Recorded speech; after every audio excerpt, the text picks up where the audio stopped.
സഖാക്കളെ, ഇടതുപക്ഷം ഹൃദയപക്ഷം എന്ന നവമാധ്യമ കൂട്ടായ്മയിൽ ഒരിക്കൽ കൂടി ഇവിടെ സംസാരിക്കാൻ അവസരം കിട്ടിയതിലുള്ള നന്ദി ആദ്യമേ ഇതിൻ്റെ അഡ്മിൻ പാനലിനും നേതൃത്വത്തോടും അറിയിക്കുകയാണ്. ഈ നവമാധ്യമ കൂട്ടായ്മയിലുള്ള മുഴുവൻ സഖാക്കളെയും ആദ്യമേ അഭിവാദ്യം ചെയ്യുന്നു.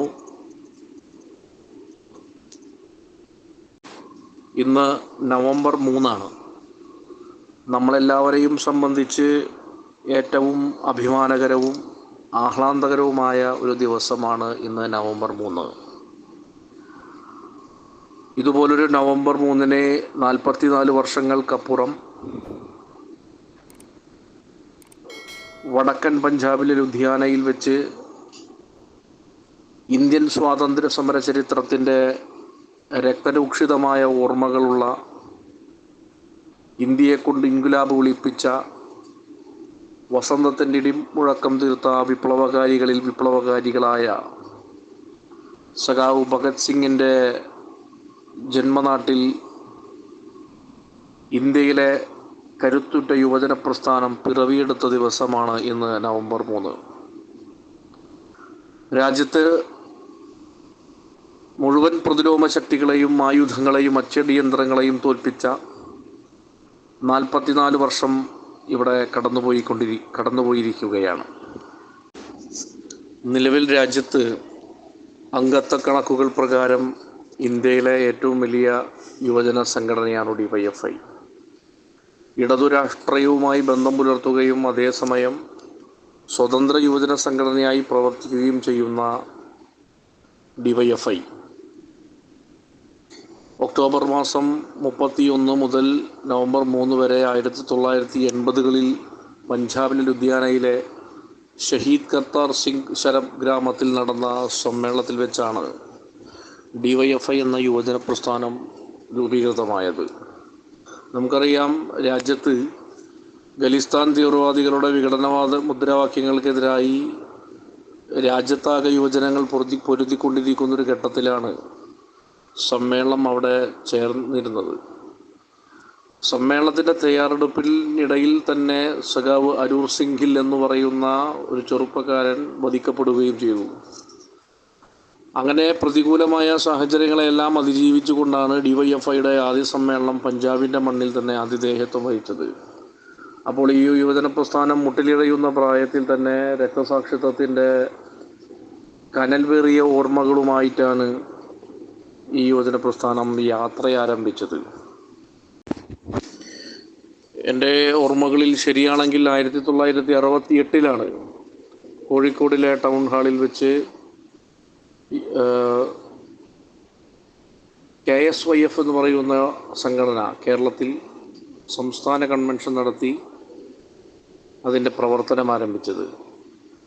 സഖാവ് AK ഗോപാലനായിരുന്നു അന്ന് ആ കൺവെൻഷൻ ഉദ്ഘാടനം ചെയ്തത്. അന്ധവിശ്വാസങ്ങളും അനാചാരങ്ങൾക്കുമെതിരെ പോരാടുമെന്ന് ആ കൺവെൻഷൻ തീരുമാനിക്കുകയും ലോകത്ത് തന്നെ ഉണ്ടായിക്കൊണ്ടിരിക്കുന്ന അസമത്വങ്ങൾ ശക്തിപ്പെടുകയും ആ അസമത്വങ്ങൾക്കെതിരായ വലിയ പ്രക്ഷോഭം യുവാക്കളുടെ നേതൃത്വത്തിൽ സമൂഹത്തിൽ ഉയർത്തിക്കൊണ്ടുവരണം എന്ന് തന്നെയായിരുന്നു ആ കൺവെൻഷൻ്റെ പ്രത്യേകത. അന്നും ഇന്നും DYFIയും KSYF ആയാലും എടുത്തിരുന്ന പ്രധാനപ്പെട്ട യുവാക്കളുടെ പ്രശ്നമായ തൊഴിലില്ലായ്മയ്ക്കെതിരെ പ്രക്ഷോഭം സംഘടിപ്പിക്കാനും തീരുമാനിച്ചത് ആ ഘട്ടത്തിലായിരുന്നു. ഇന്ത്യയിൽ ആദ്യമായി തൊഴിലല്ലെങ്കിൽ തൊഴിലില്ലായ്മ വേതനം എന്ന മുദ്രാവാക്യം മുന്നോട്ട് വെച്ചത് KSYF ആണ്. തൊഴിൽ മൗലിക അവകാശമാക്കുക എന്ന മുദ്രാവാക്യം ഉയർത്തിയതും KSYF ആണ്. യുവജനങ്ങളെ ആകെ നയിക്കാൻ കഴിയും വിധം ഈ സംഘടനയ്ക്ക് വളരാൻ ഈ മുദ്രാവാക്യങ്ങൾ ഏറ്റെടുത്തുകൊണ്ട് തന്നെയാണ് KSYF മുന്നോട്ട് പോയത്. തീവ്ര ഇടതുപക്ഷത്തേക്കും വലതുപക്ഷത്തേക്കും കൊണ്ടുപോകുന്നതിനുൾപ്പെടെ ചെറുപ്പക്കാരെ സംഘടിപ്പിക്കാൻ അന്ന് KSFന് കഴിഞ്ഞിരുന്നു. അങ്ങനെ KSYFിൻ്റെ പ്രവർത്തനവുമായി മുന്നോട്ട് പോകുമ്പോഴാണ് അടിയന്തരാവസ്ഥ നമുക്കറിയാം രാജ്യത്ത് കടന്നു വന്നത്. ഇന്ദിരാഗാന്ധിയുടെ കിരാതമായ അടിയന്തരാവസ്ഥയുടെ നാളുകളിൽ ആ അടിയന്തരാവസ്ഥ അവസാനിച്ച സാഹചര്യത്തിലാണ് ഒരു അഖിലേന്ത്യാ സംഘടന രൂപീകരിക്കുന്നതിൻ്റെ ആവശ്യകതയെ കുറിച്ച് പൊതുവായി ചർച്ച ഉയർന്നു വന്നത്. 1970-കളിൽ അടിയന്തരാവസ്ഥക്കെതിരായി JP-യുടെ പ്രസ്ഥാനം പൊരുതിക്കൊണ്ടിരിക്കുന്ന ഒരു കാലം കൂടിയായിരുന്നു. തരുൺ ഗാന്ധി പ്രസ്ഥാനത്തിൽ യുവാക്കൾ കർഷകരുടെയും തൊഴിലാളികളുടെയും പ്രസ്ഥാനങ്ങളിൽ ഇടപെടേണ്ടെന്നുള്ള സമീപനം മുന്നോട്ട് വയ്ക്കുക വരെയുണ്ടായി. യുവജന സംഘടന യുവാക്കളുടെ പ്രശ്നങ്ങൾ പ്രധാനമായും കേന്ദ്രീകരിക്കണമെന്ന കാഴ്ചപ്പാടായിരുന്നു ഇത്. ഈ ചർച്ചകളെല്ലാം സജീവമായതിൻ്റെ അടിസ്ഥാനത്തിൽ സംസ്ഥാനങ്ങളിൽ സമാനമായ ആശയത്തോട് പ്രവർത്തിക്കുന്ന സംഘടനകളും നിലവിലുണ്ടായിരുന്നു. ഇപ്പോൾ കേരളത്തിൽ സൂചിപ്പിച്ച KSYF പോലെ ത്രിപുരയിലെ ത്രിപുര യൂത്ത് ഫെഡറേഷനും വെസ്റ്റ് ബംഗാളിൽ പ്രവർത്തിച്ചിരുന്ന DYF-ഉം തമിഴ്നാട്ടിലെ സോഷ്യലിസ്റ്റ് വാലിബർ സംഘവും പഞ്ചാബിലും ഉത്തർപ്രദേശിലും രാജസ്ഥാനിലും ഉത്തരേന്ത്യയിൽ പ്രവർത്തിച്ചിരുന്ന നവജവാൻ സഭകൾ, അതുപോലെ തന്നെ ആന്ധ്രാപ്രദേശിലെ പ്രജാതന്ത്ര യുവജന സംഘം, കർണാടകത്തിലെ യുവജന ഫെഡറേഷൻ, ഇവരെല്ലാം ആയിട്ടുള്ള സമാന ചിന്താഗതിക്കാരെ കൂട്ടിയോജിപ്പിച്ച് മുന്നോട്ട് പോകുക എന്ന ആശയം രൂപപ്പെടുത്തിക്കൊണ്ടാണ് അഖിലേന്ത്യാ അടിസ്ഥാനത്തിൽ ഇതിൻ്റെ പ്രവർത്തനം മുന്നോട്ട് കൊണ്ടുപോകാൻ തീരുമാനിച്ചത്. അതിൻ്റെ അടിസ്ഥാനത്തിൽ വിളിച്ചേർത്ത വിവിധ സംസ്ഥാനങ്ങളിൽ നിന്ന് പങ്കെടുത്ത യുവജന സംഘടനകളുടെയും മുൻപേ രൂപീകരിക്കപ്പെട്ട SFIയുടെയും മറ്റു വിദ്യാർത്ഥി യുവജന പ്രതിനിധികളെയും ഒരു സമ്മേളനവും പാർലമെൻറ്റ് മാർച്ചും വർഗീയതയ്ക്കെതിരായി മതനിരപേക്ഷതയ്ക്ക് വേണ്ടിയും സംഘടിപ്പിച്ചുകൊണ്ട് വിവിധ സംസ്ഥാനങ്ങളിൽ നിന്ന് പങ്കെടുത്ത യുവജനങ്ങളെയും വിളിച്ചേർത്ത ഒരു ആലോചന യോഗം ഡൽഹിയിൽ സംഘടിപ്പിക്കുകയാണ്. അങ്ങനെയാണ് അഖിലേന്ത്യാ അടിസ്ഥാനത്തിൽ ഒരു കമ്മിറ്റി, താൽക്കാലിക കമ്മിറ്റി രൂപീകരിച്ച് അതിൻ്റെ പ്രവർത്തനം DYFI എന്ന രൂപീകരണത്തിലേക്ക് എത്തിയത്. അന്ന് ആ കമ്മിറ്റിയുടെ ജോയിൻറ്റ് കൺവീനറായി കേരളത്തിൽ നിന്നുള്ള, കണ്ണൂരിൽ നിന്നുള്ള സഖാവ് EP ജയരാജനും സഖാവ് TP ദാസൻ, M വിജയകുമാർ, പാർട്ടിയുടെ ഇപ്പോഴത്തെ സംസ്ഥാന സെക്രട്ടറി ബഹുമാനായ സഖാവ് MV ഗോവിന്ദൻ മാസ്റ്റർ ഉൾപ്പെടെ ഉണ്ടായിരുന്നു. സ്വതന്ത്ര സ്വഭാവത്തോടു കൂടി അങ്ങനെ വർഗപരമായ ഉള്ളടക്കമുള്ള ജനകീയ ജനാധിപത്യ വിപ്ലവം എന്ന ലക്ഷ്യമാർന്നു ഒരു പ്രശ്നത്തിൽ നിന്നുകൊണ്ടാണ് പ്രത്യേകം തയ്യാറാക്കിയ നിർദ്ദേശവുമായി DYFIയുടെ രൂപീകരണ സമ്മേളനം ചേരുന്നതിന് വേണ്ടി അന്നത്തെ ആ താൽക്കാലിക കമ്മിറ്റി തീരുമാനിച്ചത്. അങ്ങനെ വിവിധ സംസ്ഥാനങ്ങളിൽ പ്രവർത്തിച്ചിരുന്ന യുവജന സംഘടനയുടെ ഏതാണ്ട് 600ഓളം പ്രതിനിധികളാണ് രൂപീകരണ സമ്മേളനത്തിൽ പങ്കെടുക്കാൻ വേണ്ടി ലുധിയാനയിൽ എത്തിയത്. കൽക്കത്ത സർവകലാശാല വൈസ് ചാൻസലറായിരുന്നു ആ സമ്മേളനം ഉദ്ഘാടനം ചെയ്യുന്നത്. ഈ സമ്മേളനത്തിൽ ആവേശകരമായ അനുഭവം എന്ന് പറയുന്നത് ലാഹോർ ഗൂഢാലോചന കേസിൽ പ്രായപൂർത്തിയാകാത്തതിനാൽ വധശിക്ഷയിൽ നിന്ന് ഒഴിവാക്കപ്പെട്ട കിഷോരി ലാലിൻ്റെ പ്രസംഗമായിരുന്നു. സമ്മേളനം വിജയപൂർവ്വം പൂർത്തിയാക്കിയ പ്രതിനിധികൾ ആവേശത്തോടു കൂടിയാണ് കിഷോരി ലാലിൻ്റെ പ്രസംഗം അന്ന് കേട്ടത്. സഖാവ് കിഷോരി ലാൽ അന്ന് പ്രസംഗിച്ചത് ഇങ്ങനെയായിരുന്നു: സഖാവ് ഭഗത് സിംഗ് ജീവിച്ചിരിക്കുമായിരുന്നെങ്കിൽ തീർച്ചയായും ഇന്ന് DYFIയുടെ ഈ രൂപീകരണ സമ്മേളനത്തിൽ എത്തുമായിരുന്നു എന്ന് പ്രസംഗിച്ചത് ഇപ്പോഴും നമുക്ക് ആവേശത്തോടു കൂടി നമ്മൾ ഓർക്കുന്നതാണ്. സമ്മേളനം പൂർത്തിയാക്കി സംസ്ഥാനങ്ങളിലേക്ക് പോയി സംസ്ഥാനങ്ങളിൽ സംഘടന രൂപീകരിക്കുന്നതിൻ്റെ അജണ്ടയെ സംഘടനാപരമായി തീരുമാനിച്ച് മുന്നോട്ട് പോകാനാണ് DYFI ആ അഖിലേന്ത്യാ സമ്മേളനം തീരുമാനിച്ചത്. ജനങ്ങളിൽ സ്വാധീനം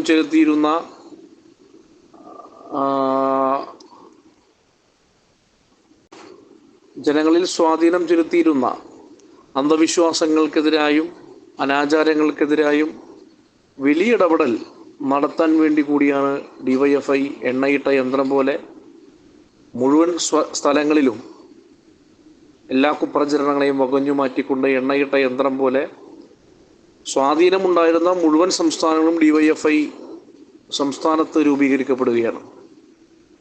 തൂവെള്ളക്കൊടി വ്യാപകമായി കൊടിമരങ്ങളിൽ സ്ഥാപിക്കപ്പെട്ടു.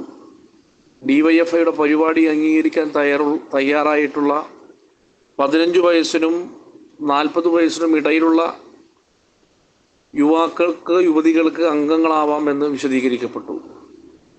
അങ്ങനെ സമ്മേളനത്തിൻ്റെ പ്രഥമ പ്രസിഡൻ്റായി സഖാവ് EP ജയരാജനും സെക്രട്ടറിയായി സഖാവ് ഹനൻ മുള്ളയും തിരഞ്ഞെടുക്കപ്പെട്ടു.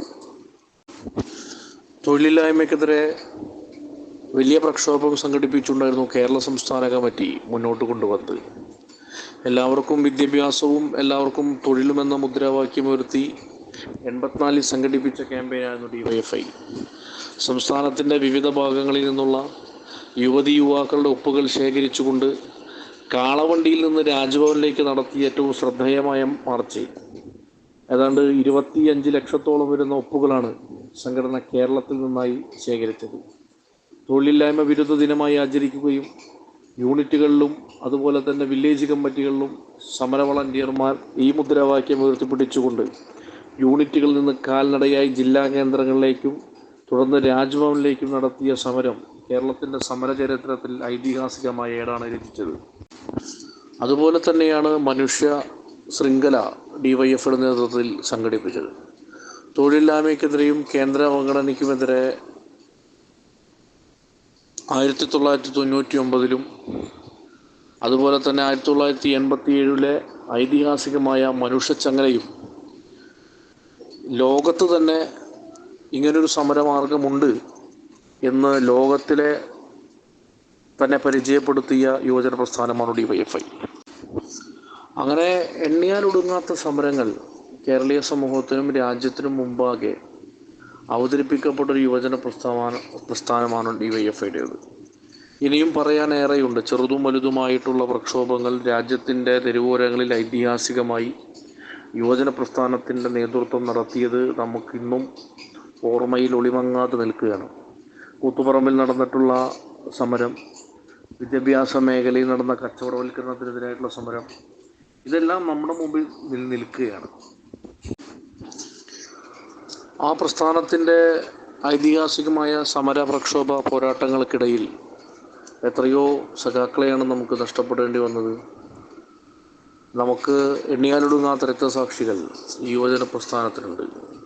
സഖാവ് ഹക്ക് മുഹമ്മദ്, മിഥിലാജ്, സഖാവ് സനൂപ്, സഖാവ് ഔഫ് അബ്ദുൾ റഹ്മാൻ, സഖാവ് സന്ദീപ് കുമാർ, പറവൂരിലെ സഖാവ് മോഹനൻ, സഖാവ് ബഷീർ, കൊല്ലത്തെ സഖാവ് അഷറഫ്, സഖാവ് AB വിജേഷ്, സഖാവ് ഫാസിൽ, സഖാവ് KR തോമസ്.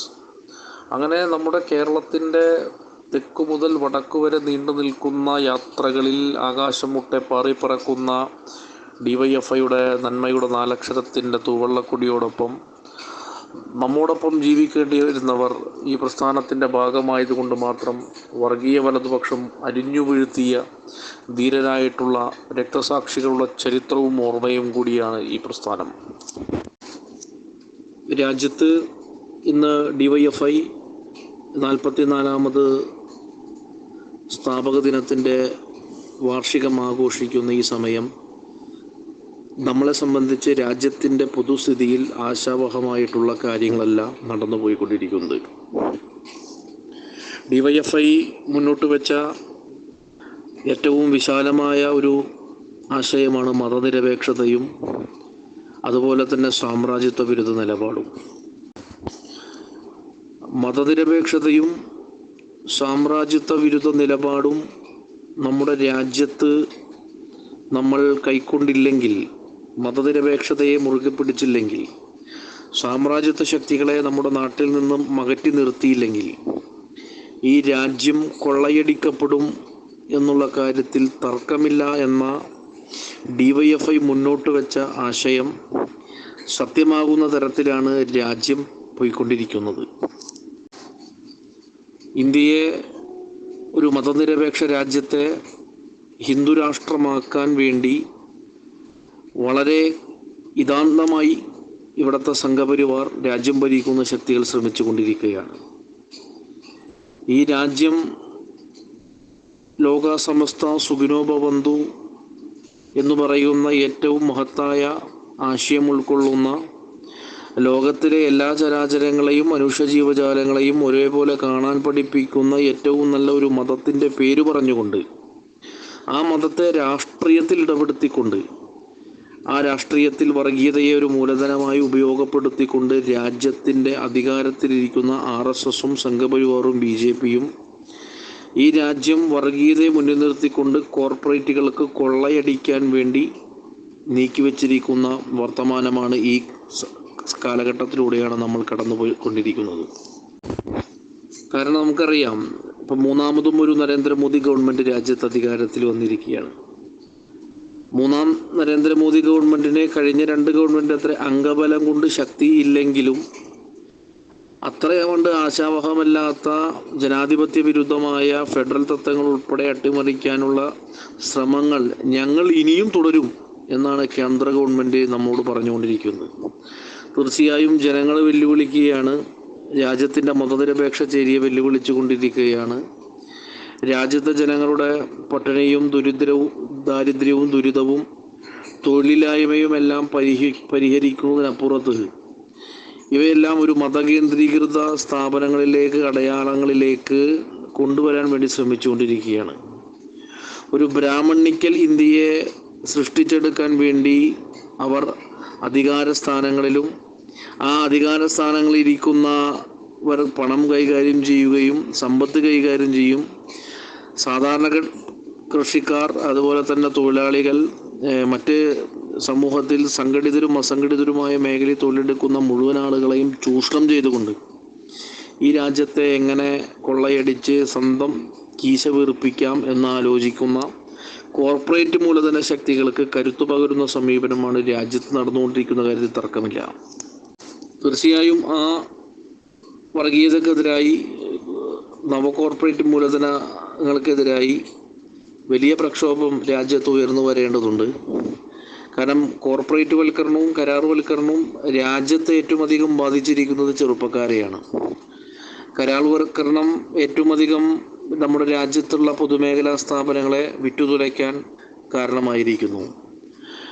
ഇന്ത്യയിൽ ഏറെക്കാലം ഭരിച്ചിരുന്ന കോൺഗ്രസ് ഗവൺമെൻറ് രഹസ്യമായാണ് സ്വകാര്യവൽക്കരണ നയം അല്ലെങ്കിൽ കരാറുവൽക്കരണ നയം നടപ്പിലാക്കിയിരുന്നെങ്കിൽ BJP സ്വകാര്യവൽക്കരണ നയവും കരാറുവൽക്കരണവും പരസ്യമായി ഇതാ ഞങ്ങൾ ചെയ്യുന്നു എന്ന് പറഞ്ഞുകൊണ്ട് രാജ്യത്തെ കൊള്ളയടിച്ചുകൊണ്ടിരിക്കുകയാണ്. നമുക്ക് മുമ്പിലുണ്ട് നമ്മുടെ രാജ്യത്ത് ലാഭത്തിലുണ്ടായിരുന്ന പൊതുമേഖലാ സ്ഥാപനങ്ങൾ വിറ്റുതൊലച്ചതും ലാഭത്തിലാക്കാൻ ആവുമായിരുന്ന പൊതുരാജ്യത്തിൻ്റെ സ്വത്തും പൊതുമേഖലാ സ്ഥാപനങ്ങളെല്ലാം കൊള്ളയടിച്ചത് നമ്മുടെ മുമ്പിലുണ്ട്. ഭാരത് പെട്രോളിയം കമ്പനി ലിമിറ്റഡും അതുപോലെ തന്നെ ലൈഫ് ഇൻഷുറൻസ് കോർപ്പറേഷൻ്റെ ഒരു 5% ഷെയറും രാജ്യത്തെ ടെലികമ്മ്യൂണിക്കേഷൻ രംഗത്ത് നിൽക്കുന്ന BSNലും അങ്ങനെ നിരവധിയാർന്ന നമ്മുടെ പൊതുസ്വത്തുക്കളായിട്ടുള്ള താജ്മഹലും കുത്തബ് മിനാറും റെഡ് ഫോർട്ടും ഉൾപ്പെടെ രാജ്യത്തിൻ്റെ പൈതൃകങ്ങളെയും രാജ്യത്തിൻ്റെ പൊതുമേഖലാ സ്ഥാപനങ്ങളെയും ആകെ കൊള്ളയടിച്ച് രാജ്യത്ത് ഒരു വിൽപ്പന ചരക്കാക്കി മാറ്റുന്ന സ്ഥിതിയിലേക്ക് നമ്മുടെ ഇന്ത്യ മഹാരാജ്യത്തെ കൊണ്ടെത്തിക്കാൻ നരേന്ദ്രമോദിക്കും കൂട്ടർക്കും കഴിഞ്ഞിരിക്കുന്നു എന്നൊരു യാഥാർത്ഥ്യം നമുക്ക് മുന്നിൽ നിൽക്കുകയാണ്.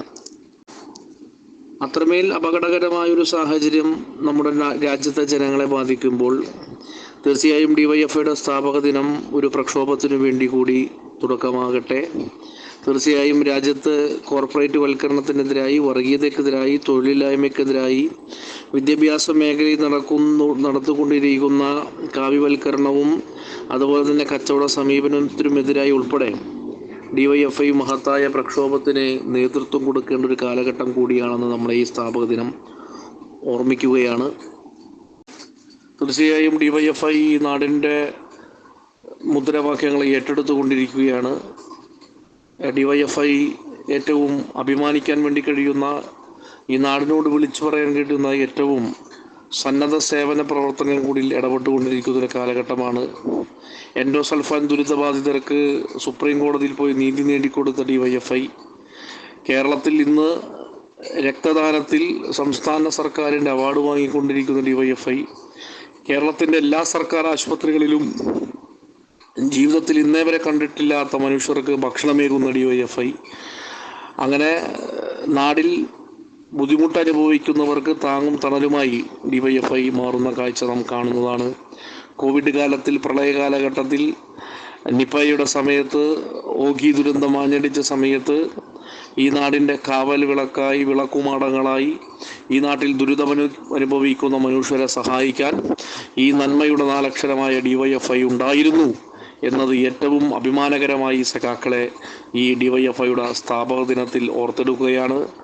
നമ്മളെ ഒരു യുവജന പോരാളിയാക്കി മാറ്റാനും നമ്മുടെ ജീവിതത്തിലെ ഏതു പ്രതിസന്ധികളെ തരണം ചെയ്യാനും നമ്മുടെ വ്യക്തിജീവിതത്തിലും നമ്മുടെ സംഘടനാ ജീവിതത്തിലും ആവേശം വാരി വിതറിയ കോരിനിറിച്ച നമ്മളാക്കാൻ പഠിപ്പിച്ച ഇന്ത്യയിലെ യുവാക്കളെയും യുവതികളെയും നേരറിയാനും നേരെ നടക്കാനും പഠിപ്പിച്ച ഇന്ത്യയിലെ ഏറ്റവും നന്മയുടെ പ്രസ്ഥാനമായിട്ടുള്ള ഇന്ത്യയിലെ മെമ്പർഷിപ്പിൻ്റെ അടിസ്ഥാനത്തിലെ ഒന്നാമത്തെ യുവജന സംഘടനയും ലോകത്തിലെ ഏറ്റവും വലിയ രണ്ടാമത്തെ യുവജന സംഘടനയിൽ അംഗമായതിൽ നമുക്ക് സഖാക്കളെ അഭിമാനിക്കാം.